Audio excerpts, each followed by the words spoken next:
지난 시간에 우리가 우리 삶에 있어 우리가 살아가는 일상, 또 일상에서 일어나는 우연한 일들이 하나님의 섭리 가운데 있고, 또 우리 일상이 우연한 사건이, 우연한 만남이, 우연한 일이 하나님의 섭리의 도구로 사용될 수 있다는 것을 배웠습니다. 그리고 또 그것을 믿는 사람은 일상을 다르게 또 바르게 살아갈 수밖에 없다고 믿었습니다. 근데 정말로 이 부분을 다시 한번 생각해 보고 싶은데, 우리가 우리의 삶이 하나님의 섭리 가운데 있고 하나님의 뜻 가운데 있고, 우리 일상에서 일어나는 일들이 하나님의 섭리의 도구로 하나님의 뜻을 이루는데 선하게 사용될 수 있다라고 믿는다면 우리가 어떻게 살아갈까요?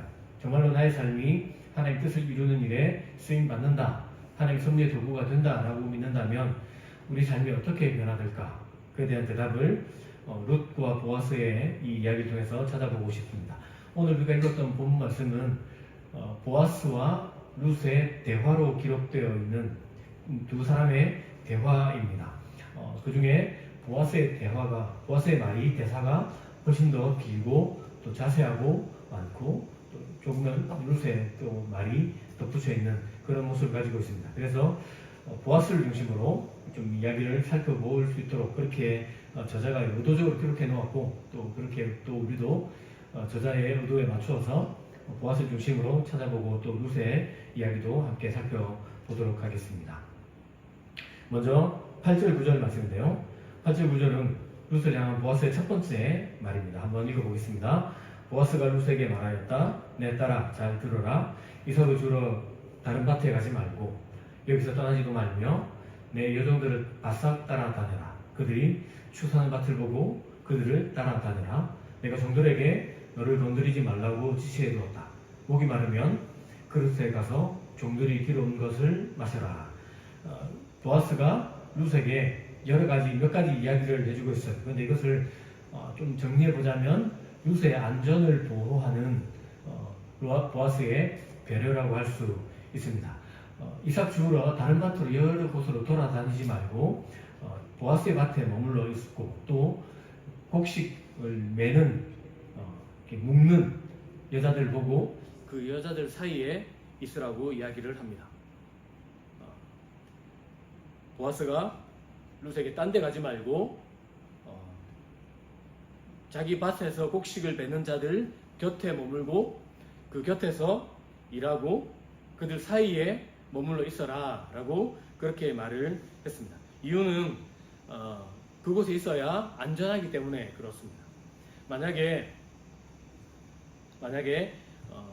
룻이 다른 밭으로 간다면 얼마든지 어려움을 겪을 수도 있습니다. 어려움을 겪을 수도 있는데 보아스가 어려움을 겪지 않도록 여인들 사이에 머물러서 그들 사이에서 일할 수 있도록 그렇게 배려해 주었습니다. 당대 이삭을 뵐 때에는 남자들이 이삭을 베고 여자들은 그 뒤를 따라다니면서 곡식단을 이렇게 묶었어요.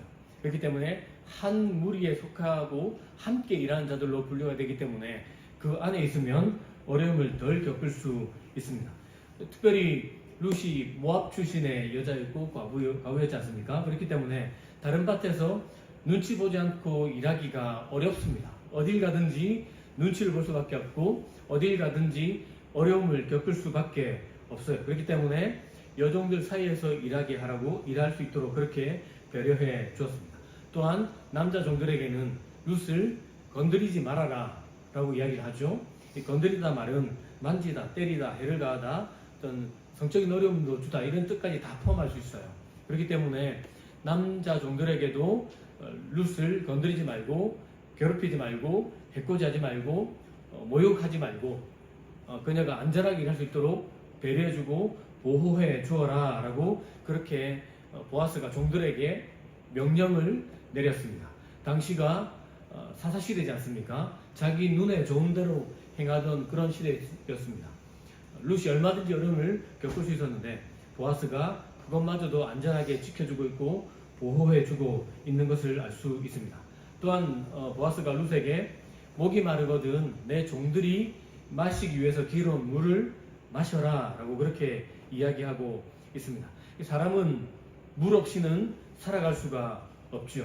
특별히 이스라엘은 건기와 우기로 이렇게 기온이 딱 나누어져 기후가 나누어져 있습니다.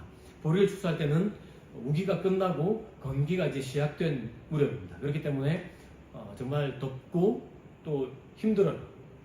오늘도 날씨가 정말 더운데 이런 날씨에 바깥에서 조금만 있어도 물을 찾아요. 물이 없으면 굉장히 어렵고 힘든 것이 사실이죠. 룻이 제때 물을 마시지 못하면 곡식 죽는 일, 이삭 죽는 일을 제대로 할 수가 없습니다. 하다가 탈수 현상일 수도 있고 탈진할 수도 있고 건강을 잃을 수도 있는 그런 문제를 만날 수도 있죠.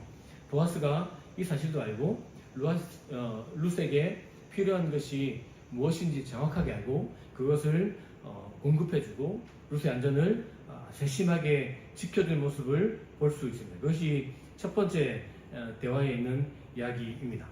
두 번째로 보면 식사 장면이 나오는데요. 14절부터 그 말씀이 이야기가 기록되어 있습니다. 함께 먹는 것, 여러분 굉장히 중요합니다. 우리가 한국 사람들은 가족을 부르는 다른 용어가 있죠. 뭐죠? 식구예요. 식구. 함께 먹는 사람을, 한 집에 살면서 끼니를 같이 먹는 사람을 식구라고 부르고 그 사람이 가족이라는 뜻을 품고 있습니다. 여러분, 가족은 함께 먹는 사람이에요. 함께 먹는 일은 정말로 의미가 있고 정말로 중요합니다. 성경에도 보면 함께 밥 먹는 일의 중요성을 강조하고 있는데요. 특별히 구약의 5대 제사 중에 화목제사가 있습니다. 화목제사. 이 화목제사는 함께 제사를 드리고 난 다음에, 제사를 드리고 난 후에 모인 자들이 함께 그것을 먹어요. 예배의 연장선 속에 있는 겁니다. 함께 먹는 것까지가 화목제사입니다. 그러니까 먹는 것 자체가 예배라는 사실을 가르쳐주는 것이 화목제사입니다.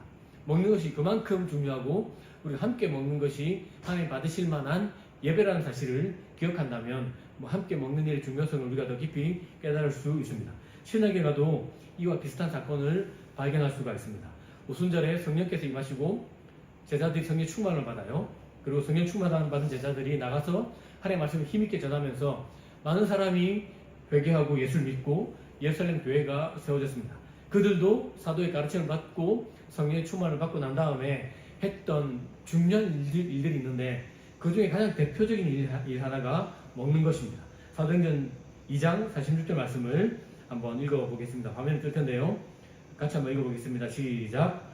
한 마음이 되어 날마다 열심히 성전에 모였으며 집집마다 돌아가며 같이 빵을 나누고 순수한 마음으로 기쁘게 음식을 함께 먹으며.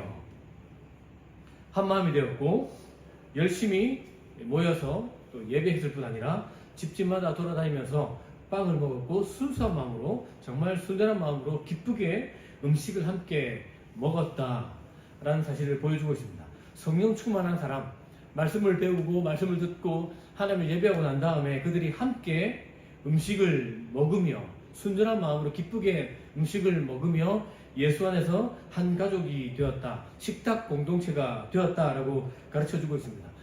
여러분, 유대인들은 밥 먹는 것을, 함께 밥 먹는 것을 굉장히 중요하게 생각하고 진짜 같이 밥을 먹으면 우리 한 식구, 한 공동체, 한 가족, 정말로 가까운 친구가 되었다라는 그런 인식을 가지고 있습니다. 또한 그 시대, 이때가 어느 시대입니까? 로마 시대입니다. 로마 시대는 신분 제도가 명확하게 구분되어 있었고 정말 신분 제도로 사회가 그렇게 돌아가던 그런 시대였습니다. 그 시대에 함께 모인 자들이 함께 식사를 했다라고 가르쳐주고 있지 않습니까? 이 신분 높은 사람은 신분 낮은 사람과 함께 밥을 먹지 않아요. 겸상하지 않아. 그런 시대가 로마 시대인데 교회는 함께 예배하고 그 신분의 차이를, 빈부격차를 뛰어넘어서 신분의 높고 낮음을 뛰어넘어서 함께 식사하는 그런 공동체더라라는 것을 보여주지 않습니까? 이런 개념을 가지고 보아스가 룻에게 베풀어준 친절, 그 말씀을 한번 읽어보고 싶은데요. 14절입니다. 제가 읽어드리겠습니다. 먹을 때가 되어서 보아스가 그에게 말하였다. 이리로 오시오. 음식을 듭시다. 빵 조각을 초회에 찍어서 드시오. 룻이 일꾼들 옆에 앉으니 보아스는 그 여인에게 볶은 곡식을 내주었다. 볶은 곡식은 룻이 배불리 먹고도 남았다. 여러분, 일을 하면 배가 고픕니다. 또 때가 되면 배가 고파요. 새참 혹은 중참이라고 하는데 노동의 어떤 오아시스라고, 노동의 꽃이라고 해도 좋을 법한 그런 시간이자 또 그런 순간 아니겠습니까? 시어머니와 함께 룻은 빵이 있는 베들레헴으로 돌아왔는데, 다른 사람들은 빵을 굽고 배불리 먹지만 룻과 그 어머니 나오미는 배불리 먹을 빵이 없었습니다. 그들이 농사 짓지 않았기 때문에 아마도 아껴 먹든지 아니면 끼니를 건너뛰는 때도 어쩌면 있었을 것으로 짐작할 수 있습니다. 남들은 빵을 구워서 막 배불리 먹기 때문에 더 배가 고팠을 수 있고, 또 정말 마음이 좀 어려웠을 수도 있을 것 같아요. 또 룻은 그 전에도 과부였고 형편이 어려웠습니다. 돌아와서도 그랬어요. 그렇기 때문에 언제 배부르게 먹었는지 기억조차 나지 않았을 것 같기도 합니다.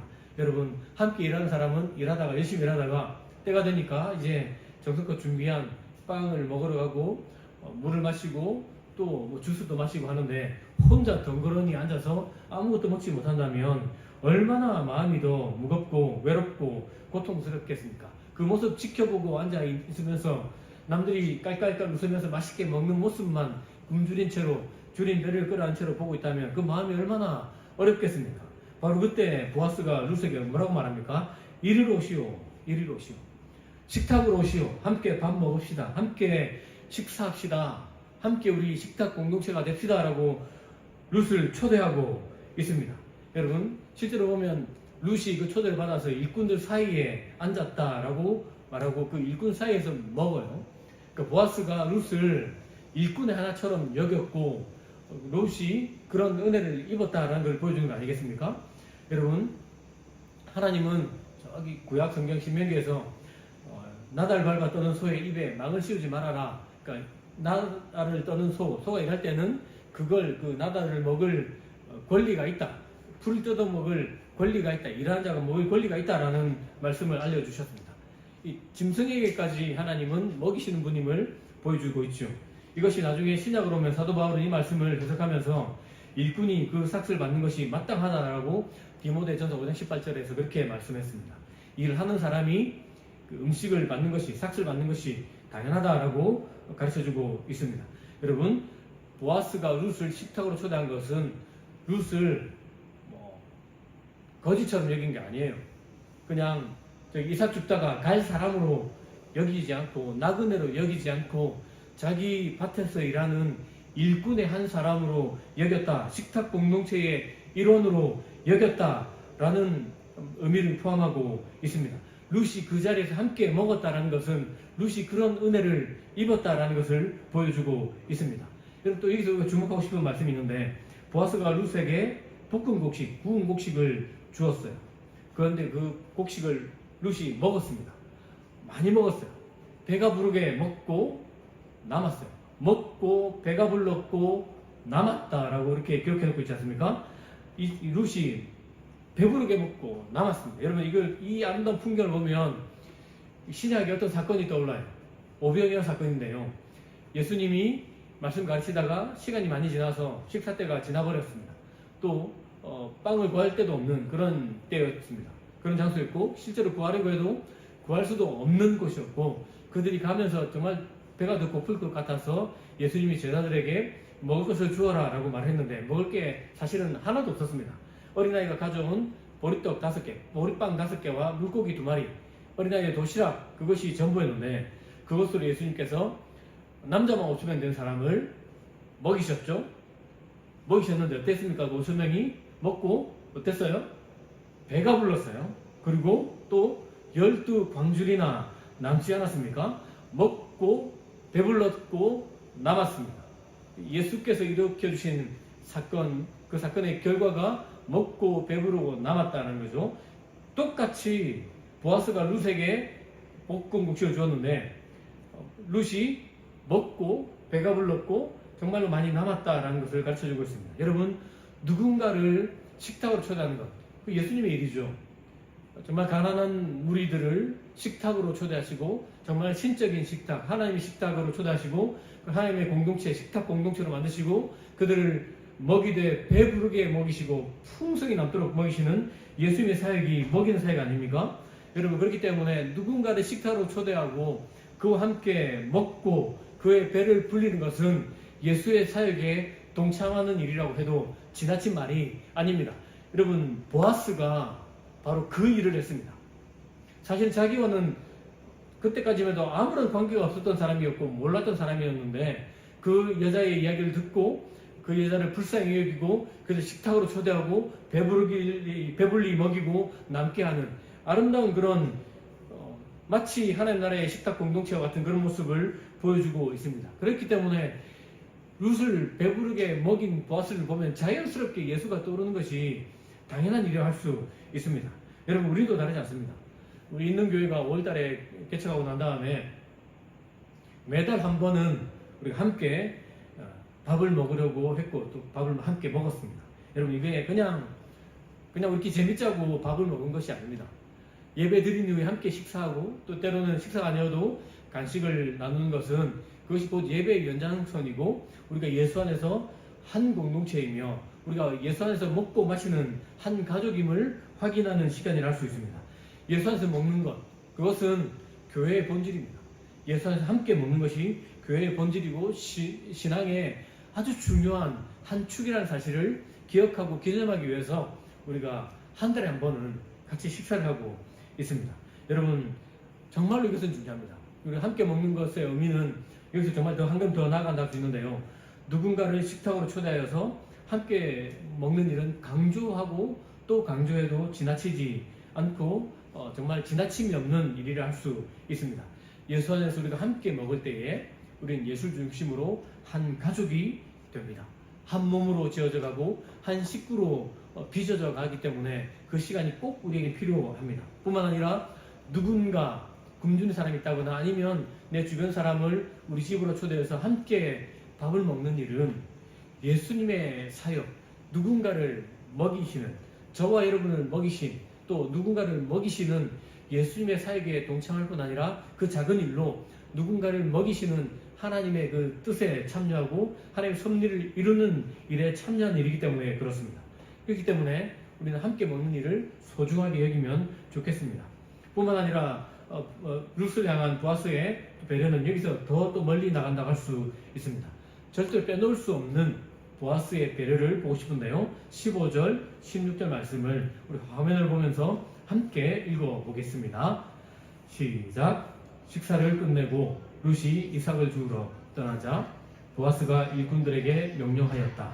저 여자에게 곡식단 사이에서 이삭을 죽게 하고 조금도 나무라지 말며 가끔 곡식단에서 조금씩 뽑아 그녀가 죽도록 버려두고 아무 말도 하지 말아라. 룻은 보아스 때문에 정말로 배부르게 먹었고 정말 마음까지 따뜻하게 차올랐죠. 그 시간이 끝나자 이제 다 함께 또 일하러 갈 시간이 되었습니다. 룻이 일어나서 이삭을 주러 갈 때에 보아스는 남자 종들을 불러 모았습니다. 그리고 그들에게 한마디 하는데요. 이 보아스의 이 태도, 이 마음은 정말 그 어디에서도 찾아볼 수 없는, 사실 하나님께서 명령하신 그 말씀을 뛰어넘는 훨씬 더 그 말씀의 정신을 깨닫고 그 정신을 실천하는 모습이라고까지 말할 수 있습니다. 이 남자 종들이 하는 말이 룻이 곡식단 사이에서 죽도록 해라 라고 이야기합니다. 원래 곡식단 사이에서 죽는 게 아닙니다. 베고 묻고 지나가고 나면 뒤를 따라가면서 거기에서 흘린 게 있으면 죽는 겁니다. 그러니까 거기는 많은 게 있을 수가 없어요. 또 죽는 사람들이, 매는 사람들이 묶어서 흘린 게 있으면 묶어서 함께, 주워서 함께 묶어버릴 수도 있거든요. 그런데 어떻게 어디서 일하라고 하냐면 곡식단을 베는 사이에서 베다 보면 더 많이 떨어질 거 아닙니까? 근데 거기에서 죽게 하고, 떨어지면 그거 죽게 하고 다시 죽지 말고 그냥 거기서 일하게 해주어라 라고 이야기합니다. 뿐만 아니라 가끔씩 단에서 좀 뽑아서 흘려 놓아서 저 여자로 하여금 많이 줄 수 있도록 해주어라 라고 배려합니다. 그냥 또 너무 편하게 막 뿌려놓으면은 이거 일부러 했구나 라는 게 표가 납니다. 주면서도 썩 기분이 좋지 않을 수 있어요. 아, 나를 이렇게 이런 식으로 뭐 없는 사람이라고 이렇게 대하나? 라고 오해할 수도 있어서 가끔씩은 좀 뽑아서 생각보다 많네? 또 많이 줄 수 있도록 그렇게 배려하는 모습을 보여주고 있습니다. 여러분, 이게 별것 아닌 것처럼 보이지만 그렇지 않습니다. 여러분, 룻이 보아스의 밭에 와서 곡식을 줍는데 그게 마음 편했겠습니까? 남의 밭에 와가지고 곡식 줍는 일이 기분 좋고 유쾌한 일은 아닙니다. 만약에 다른 밭에 갔다면 더더욱 마음이 불편했을 거라 짐작할 수 있습니다. 그런데 불편한 마음 가지고 곡식을 줍고 있는데 줄 게 없어.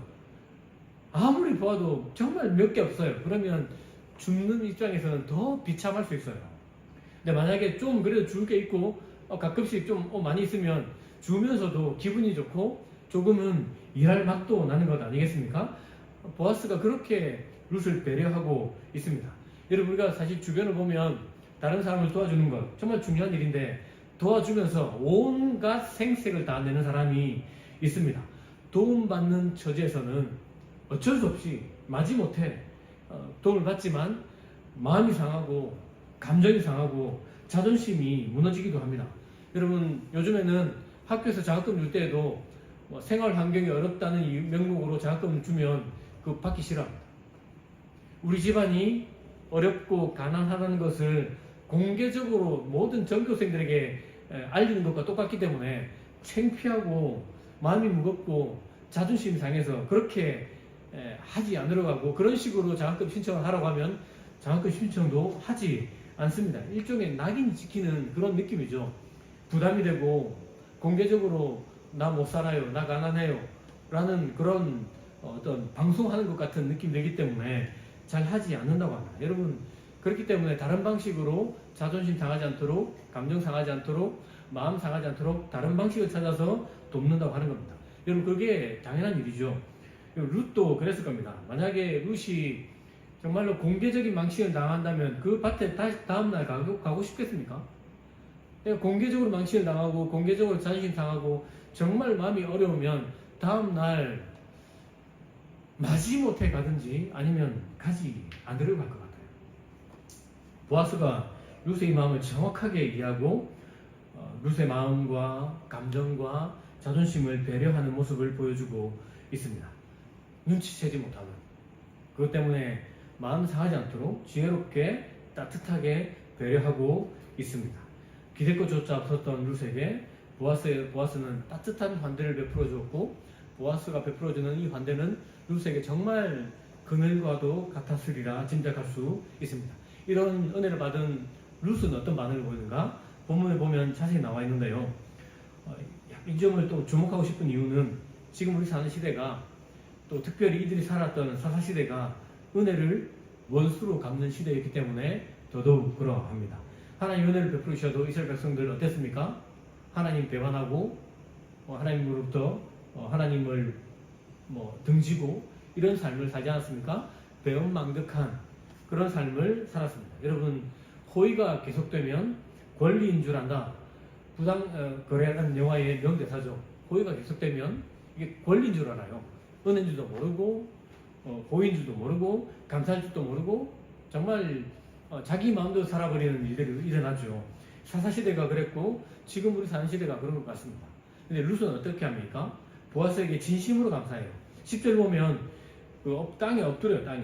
땅에 엎드려서 얼굴을 땅에 대고 보아스에게 절하면서 자신을 낮추고 보아스에게 감사한 마음을 전합니다. 13절 보십시오. 자신을 하녀의 하나와 같이 여겨주시고 자신의 마음을 위로하시고 기쁘게 하는 말씀을 해주셨습니다. 정말로 고맙습니다라고 인사하고 있습니다. 이게 형식적인 인사가 아니라 정말 마음을 담아낸, 룻이 할 수 있는 최선으로 감사한 마음을 전하고 있는 모습을 보여주고 있습니다. 여러분, 룻의 이 모습 별것 아닌 것처럼 보이지만 아주 중요하죠. 여러분, 보아스는 은혜를 베풀고 룻은 받은 은혜에 정말로 감사하죠. 보아스는 섬세하게 자존심 상하지 않도록 은혜를 베풀어주고 룻은 그 받은 은혜에 정말 진심을 다해서 감사하는 모습을 보여주고 있습니다. 이것이 하나님의 백성이 살아가는 모습인 것을 우리가 발견하고 알 수 있습니다. 여러분, 사사시대였습니다. 이들이 사사시대를 살았습니다. 당혹스러운 시대였는데 그런 시대에도 전혀 다른 가치를 가지고 전혀 다른 방식으로 사는 두 사람을 만났습니다. 정말 특별히 보아스의 모습도 그랬고 또 은혜 감사주라는 룻의 이야기도 그랬습니다. 그런데 보아스가 어떻게 이런 그 당혹스러운 시대에 정말로 남다른 삶을 살 수 있었는가라는 질문을 우리가 던질 수 있는데요. 또 그에 대한 대답을 본문에서 찾을 수 있습니다. 11절 12절 말씀을 읽어드리겠습니다. 보아스가 말했다. 나는 다 들었다. 내가 남편이 세상을 뜬 뒤에도 시어머니를 극진히 모시었고 고향을 버리고 부모를 떠나 낯선 이 백성에게로 왔다는 말을 들었다. 내가 그렇게도 가득하게 헤아렸는데 어찌 야훼께서 갚아주시지 않겠느냐. 내가 이스라엘의 하나님 야훼의 날개 아래로 안식처를 찾아왔으니 너에게 넉넉히 갚아주실 것이다. 보아스는 룻의 이야기를 들었습니다. 룻이 어떻게 살았는지, 어떻게 나오미를 대했는지 들었고 거기에 그 일에 대해서 자신도 이렇게 작은 것으로 갚아주었다. 그러나 네가 이렇게 한 것은 하나님의 날개 아래로 찾아온 일이고 하나님께서 당신의 날개 아래로 찾아온 너에게 더 큰 은혜 베풀어 주시기를 바란다 라고 그렇게 이야기하고 있습니다. 여러분, 보아스는 자신이 했던 것은 작은 일이라 라고 이야기하면서 하나님께서 더 큰 것으로 너에게 이렇게 갚아주실 거야. 내가 하나님 여호와 날개 아래로 왔기 때문에 하나님께서 너를 그렇게 더 큰 은혜로 보여주시고 상을 주시고 더 큰 것으로 채워주실 것이야 라고 그렇게 이야기하고 있습니다. 여기서 우리가 추측할 수 있습니다. 보아스는 지금 어디에 있는 사람입니까? 베들레헴에 있어요. 룻이 베들레헴으로 왔죠. 그런데 룻이 베들레헴으로 왔는데 그 모습을 가리켜서 보아스가 하는 말이 여호와의 날개 아래로 왔다라고 이야기하지 않습니까? 그렇다면 지금 보아스가 어디에 있단 말입니까? 여호와의 날개 아래에 있다는 거예요. 보아스는 여호와의 날개 아래에서 사는 사람이에요. 여호와의 날개 아래에 사는 사람이 어떻게 사는 겁니까? 룻에게 했던 것처럼 룻의 안전을 도모하고 룻을 먹이고 룻과 함께 식탁 공동체가 되고 그리고 룻의 정말 자존심과 감정과 마음까지 배려한 삶을 살아가더라 라는 것을 정확하게 보여주고 있습니다. 여러분, 우리는 그리스도인이에요. 그러니까 이 본문을 보면서 그것을 이해할 수 있고 이렇게 해석할 수 있어야 됩니다. 보아스가 살았던 모습을 보면서 보아스가 특별하지 뭐 라고 할 것이 아니라 여호와의 날개 아래 사는 사람이 저렇게 살아가는구나. 그리스도인이 저런 식으로 살아가는구나. 여호와의 날개 아래 사는 사람의 삶의 방식이 저렇구나 라는 것을 우리가 배워야 되는 거 아니겠습니까? 그렇다면은 지금 저와 여러분은 어디에 있나요? 여호와의 날개 아래에 있는 사람입니다. 예수 믿는 사람은 여호와의 날개 아래에 사는 사람입니다. 그렇기 때문에 우리가 살아가는 삶도 이래야 되는 겁니다. 여러분, 우리가 여호와의 날개 아래에 있다라고 확신한다면 또한 우리가 그렇게 살아가는 삶의 모습들, 다른 사람에게 내미는 도움의 손길 한번, 따뜻한 말 한마디, 따뜻한 눈빛, 그들을 배려하는 어떤 것들, 함께 식탁을 베풀고 그들의 식탁의 공동체를 채우자 해서 함께 먹고 마시는 일, 별것 아닌 것처럼 보이고 사소한 일처럼 보이지만 하나님 그 일을 통해서 하나님 뜻을 이루시고 그 작은 일처럼 보이지만 룻이 그렇게 말하잖아요. 저는 당신에게 은혜 입었으면 좋겠습니다. 지금과 같은 은혜를 계속 입었으면 좋겠습니다. 룻이 원하는 은혜가 보아스가 하나님께 빌었던 은혜하고 똑같은 겁니다. 우리가 그렇게 남에게 베풀어주는 것 작은 것이지만 그것이 누군가에게는 하나님의 날개 아래에 있는 삶이 되는 겁니다. 여러분, 이 사실을 안다면 우리는 다르게 살아갈 수밖에 없을 겁니다. 다르게 살아가는 삶을 택할 수밖에 없습니다. 우리는 여호와의 날개 아래 귀한 사람이고 여호와의 날개 아래에 살고 있는 사람입니다. 우리를 보호하시고 먹이시고 회복시키시고 우리의 자존심을 지켜주시고 우리의 마음을 붙들어주시는 그 하나님의 은혜를 경험한 사람입니다. 그 임마누엘 하나님을 사랑하고 신뢰하고 예배하는 사람입니다. 그렇기 때문에 우리는 그 날개 아래 사는 사람이 어떻게 사는지를 보아스를 통해서 보고 배우고 그렇게 살아가야 할 것입니다. 일상에서 우리를 보호하시고 우리를 먹이시고 우리를 입히시고 우리를 지키시는 하나님을 더 신뢰할수록 우리도 그 날개 아래서 누군가에게 도움을 베풀어주고 그들을 먹이고 손을 내밀고 그들을 지키고 그들을 보호하고 그들의 마음을 살펴주는 삶을 살아가게 될 것입니다. 그들과 함께 먹고 마시면서 식탁 공동체를 이루고 예수의 몸을 이루며 함께 교회로 지어져 가게 될 것입니다. 선을 베풀되 그들의 마음을 지켜주고 자존심을 지켜주는 자리까지 나아갈 것입니다. 혹 도움을 받을 때가 왜 없겠습니까? 도움을 받을 때가 있다면 받는 것을 당연하게 여기거나 받고도 모른 척하거나 배은망덕한 태도로 은혜를 원수로 갚는 것이 아니라 진심으로 감사하면서 도움을 받는 자리까지 나아갈 것입니다. 그렇게 우리는 하나님 날개 아래 거한 삶을 살아가고 그 날개 아래 거한 삶을 실천하며 살아가는 사람이 될 것이고, 이렇게 살아가는 우리를 통해서 우리 주변 사람들도 여호와의 날개 그늘 아래 사는 삶을, 그 열매를 맛보게 될 것입니다. 여호와의 날개 아래 사는 사람, 바로 저와 여러분입니다. 여호와의 날개 아래 살았던 사람, 보아스의 모습을 보면서 또 룻을 보면서 우리도 여호와의 날개 아래 거한 삶을 살아가고 그 삶을 충실히 잘 살아내면서 하나님의 뜻을 이루는 일에 동참하고 그 일에 쓰임받는, 그렇게 교회를 세워가고 그렇게 하나님 나라를 이루어가고 하나님 나라를 살아내는 저와 여러분 되길 예수님의 이름으로 축복합니다.